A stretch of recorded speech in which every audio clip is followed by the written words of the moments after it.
first of all start off with the oil in the kingdom, because Saudi Arabia is what it is today, not because of anything else, but because of oil.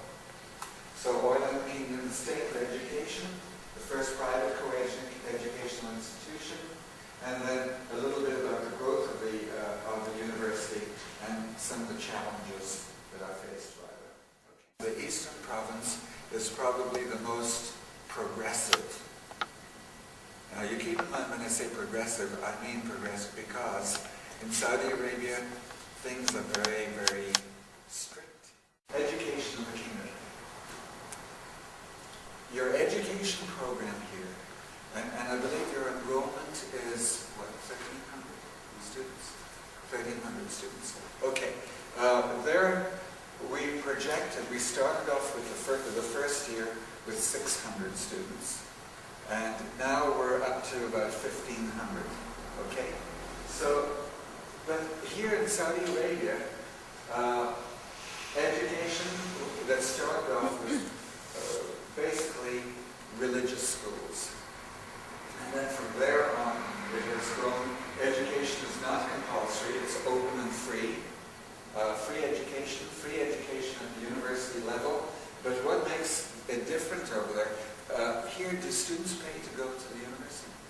They pay here, okay. In Saudi Arabia, if they go to a government school, the government pays the student for coming. The literacy rate in the kingdom, males is about 84%, females 77, 78%. And I'll just skip past that there. First university was established in 1957. And since then, we say 50 universities and colleges, but really it isn't exactly that because it's made up of technical schools. These are some of the universities and colleges that have opened. King Saud University was the first one. Just keep in mind, 1957, the very first university in the kingdom. Education in Saudi Arabia is tied to Islamic roots. Now you've got to realize that in Saudi Arabia, everything, their entire life is tied around Islam. So, but a lot of things are attributed to Islam which are really part of their culture. And you've got to keep in mind that, again, in Saudi Arabia, we talk about 70 years ago, there wasn't anything there. It's just sand. In the 70 years, you realize what's happened with this country. They've started their education.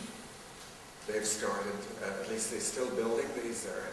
They have lots of money. Most other countries had very little money to start with and have gradually built this up. Here we are. Certain subjects are not available for women because they feel that women, no, medicine is okay for women. Interior design. Business, well, business, they can take business courses, but they don't like them to go into business.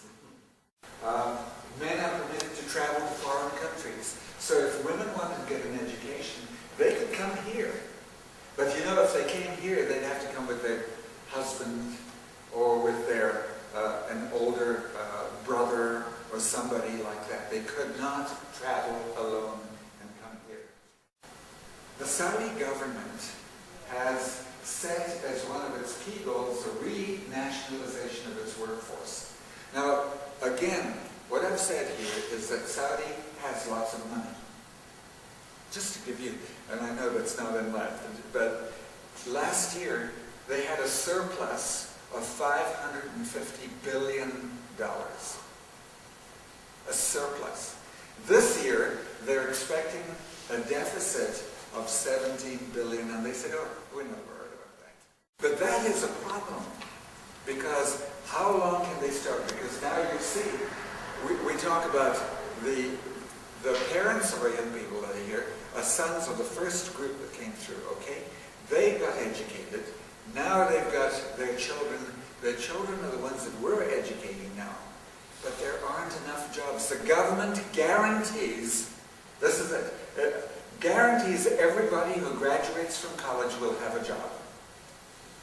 Now, did you hear that? It guarantees. And so, it will make a job up for somebody.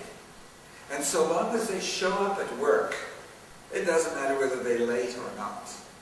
Just show up at work for a little while, then they'll get their pay. So that also breeds a culture, a really bad culture.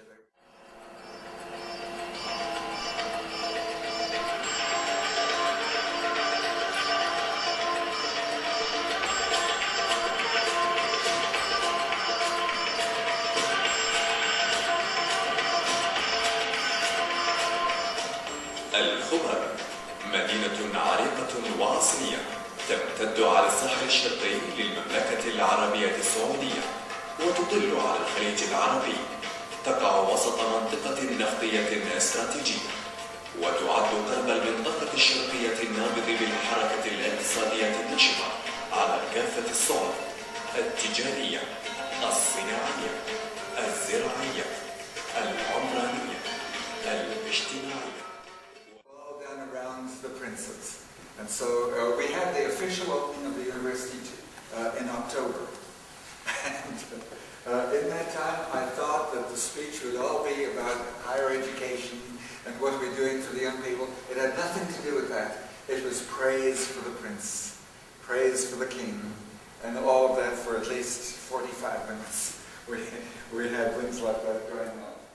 So, on the first day that we started classes, I remember going to the rector's office, and he wanted to know how things were going. And I was sitting there with one of the other directors. We were sitting in his office over there when the telephone call came through. And the telephone call came through from the governor's office. And he says, "I have just received word that both men and women are mixing together. That has to stop immediately." And so he told us, he said, "I want you to go out there and get the women out of this section over here, and I want it done within the next 30 minutes. And that was the separation. In order to get around, they had to go through the lecture hall. So it was sort of like a door was there, and a door was this other side here. So on the women's side, they had a guard there. The police were there to stop anybody any of the women from coming in. And then on the male side, they had another one over here. So to stop the males from coming through. Male teacher, a male professor cannot teach females. The males could teach males, the females could teach females. They are in one building, they're in another building, and my building is in between. The green zone, meaning it'll be a place where both male and female faculty and staff could meet, but we meet in the back area. That's in the office area. We have male and female faculty to plan things together, to plan their programs together, and so on. And so we were able to do that, but we're still very careful about it, because if any student comes in the back there and then finds that both male and female are there, then we're likely to get a call, and it could be because they'll let you've got what they call the religious police. The religious police are fairly powerful there. And the religious police, they're the ones who could complain and say, hey, that should not be. This university is the first university in the Eastern Province for education of both male and female. This was a big step that was taken. I did say that it's a business. In the original plan, they would recoup their expenses. They would start making money after the first 5 or 6 years. However, this is a business. Here we are. Prince Mohammed University is the jewel in the sand. It is. I mean, it's really regarded as something really very, very special. Sunset. Oh, here we are. Okay, I was wondering whether that would come up. This is one I took one sunset just to show you what that is like. And then, of course, we end up with this last thing up here in greetings from Saudi Arabia. Saudi Arabia is a wonderful, really, it's a wonderful country.